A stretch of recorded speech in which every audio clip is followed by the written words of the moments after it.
नमस्कार दोस्तों, स्वागत है आपका आपके अपने YouTube चैनल पर। दोस्तों, राजस्थान पशु परिक्षर भर्ती 2024 को लेकर इस वीडियो में बात करने वाले हैं। दोस्तों, पशु परिक्षर भर्ती की जो एडमिट कार्ड है, एग्जाम सिटी है दोस्तों, उसकी सूचना कब आएगी। इसके अलावा दोस्तों, सेफ स्कोर क्या रहेगा राजस्थान पशु परिक्षर भर्ती के लिए।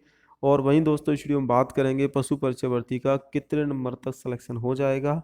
राजस्थान पशु परिक्षर भर्ती के लिए रिकॉर्ड तोड़ 17,64,000 विद्यार्थियों ने आवेदन किया है। तो दोस्तों, 17,64,000 में से आपके जो विद्यार्थी रहेंगे दोस्तों, जो परीक्षा देंगे, उसके 5934 के डबल विद्यार्थियों को चुना जाएगा। एक सीट यानी कि एक सीट के लिए 297 अभ्यर्थी लाइन में लगे हुए हैं। 297 अभ्यर्थियों के बीच कंपटीशन है, यानी कि पेपर का लेवल दोस्तों आप कट ऑफ या सेफ स्कोर का अंदाजा लगा सकते हो। हालांकि आपको बता दूं दोस्तों, 17,00,000 जो 64,000 फॉर्म भरे गए हैं, उसमें सभी प्रकार के विद्यार्थी हैं। कुछ ऐसे विद्यार्थी हैं जो रीट की तैयारी कर रहे हैं, कुछ ऐसे विद्यार्थी हैं दोस्तों जो आरएएस की तैयारी कर रहे हैं, उन्होंने भी फॉर्म भरा है। कुछ ऐसे विद्यार्थी जो 10वीं पास किया था, कुछ 12वीं पास हैं। यानी कि दोस्तों सभी ने फॉर्म भर दिया था, क्योंकि ये 10वीं पास भर्ती थी। लेकिन अब वैकेंसी आ चुकी है, तो कुछ छात्र अपनी अपनी तैयारियों में लगे हुए हैं। तो ये ना सोचें कि 17,00,000 विद्यार्थी ही एग्जाम में बैठने वाले हैं। बिल्कुल ऐसा नहीं होगा। 17,00,000 विद्यार्थी परीक्षा में नहीं बैठेंगे। पशु परिचय भर्ती में आपको बता दूं दोस्तों, दो प्रकार की नेगेटिव मार्किंग है। एक तो 1/3 की नेगेटिव मार्किंग रहेगी, वो रहेगी आपका 5वां विकल्प नहीं बनने पर।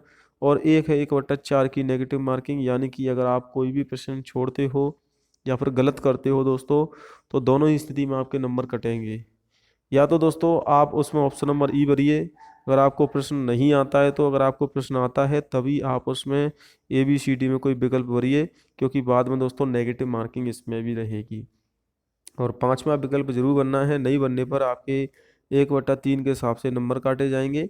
और वहीं अगर 10% आप रिक्त गोला छोड़ देते हो, तो आपको इसमें दोस्तों मेरिट से भी बाहर किया जा सकता है। यानी कि आपको क्वेश्चन छोड़ के नहीं आने हैं, या तो उसमें ऑप्शन नंबर 5 में भरिए, या फिर आप उसमें सही आंसर दीजिए। लेकिन आप क्वेश्चन नहीं छोड़ के आ सकते हैं, यानी कि ओएमआर शीट को खाली नहीं छोड़ सकते हैं। परीक्षा में एक पेपर होगा, 150 सवाल आएंगे दोस्तों।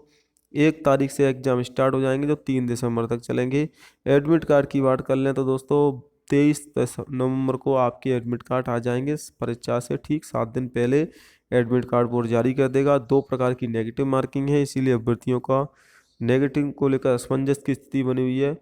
देखिए, मैं आपको नेगेटिव मार्किंग को लेकर समझा देता हूँ। मान लीजिए कोई क्वेश्चन आता है, उसके 4 विकल्प हैं, ए बी सी डी और ई। 5वां विकल्प भी है। 5वां विकल्प होता है कि अगर आपको उसका आंसर नहीं आता है, यानी कि आप उसमें 5वां विकल्प भरिए। तो आपको सिंपल प्रोसेस क्या करना है, आपको क्वेश्चन पढ़ना है। क्वेश्चन का आंसर आता है तो आप उसमें ए या बी सी डी में से कोई भी गोला काला कर दीजिए। नहीं आता है तो 5वां भर दीजिए। तो किसी भी प्रकार की नेगेटिव का मार्किंग का आपको सामना नहीं करना पड़ेगा। यानी कि अगर क्वेश्चन छोड़ना चाहते हैं तो ऑप्शन नंबर ई, और करना चाहते हैं तो आप उसमें सही ही आंसर भरिएगा, क्योंकि नेगेटिव मार्किंग इसमें आप तुक्का नहीं लगा सकते हैं। 5934 पद हैं। अब 5934 के डबल, जी हाँ दोस्तों, 5934 के डबल छात्रों को यहाँ पर पास किया जाएगा दोस्तों।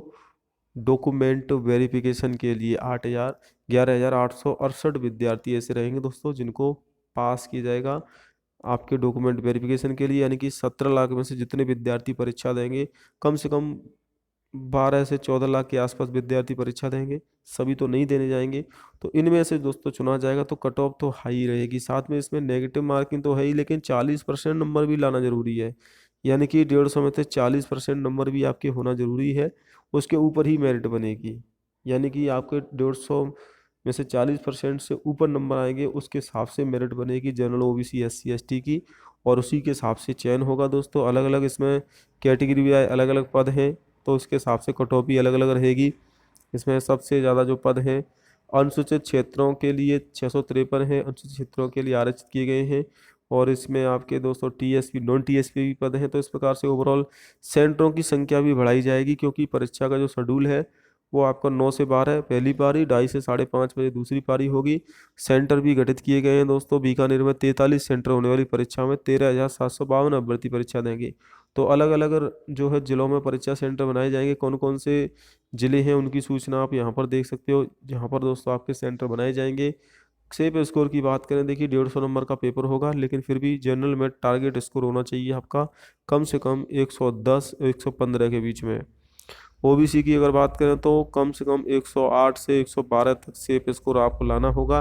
एससी कैटेगरी की क्योंकि नेगेटिव मार्किंग है, प्लस इसमें नॉर्मलाइजेशन भी होगा क्योंकि पेपर आपका 3 दिन तक चलेगा 6 शिफ्ट में, तो इसमें नॉर्मल भी किया जाएगा। 33 जिलों में परीक्षा होगी दोस्तों। बाकी की अपडेट मैं आपको चैनल के माध्यम से करता रहूँगा। समय समय पर एडमिट कार्ड आपके दोस्तों बोर्ड की तरफ से 22 या 23 नवंबर को जारी होंगे। जय हिंद, वंदे मातरम।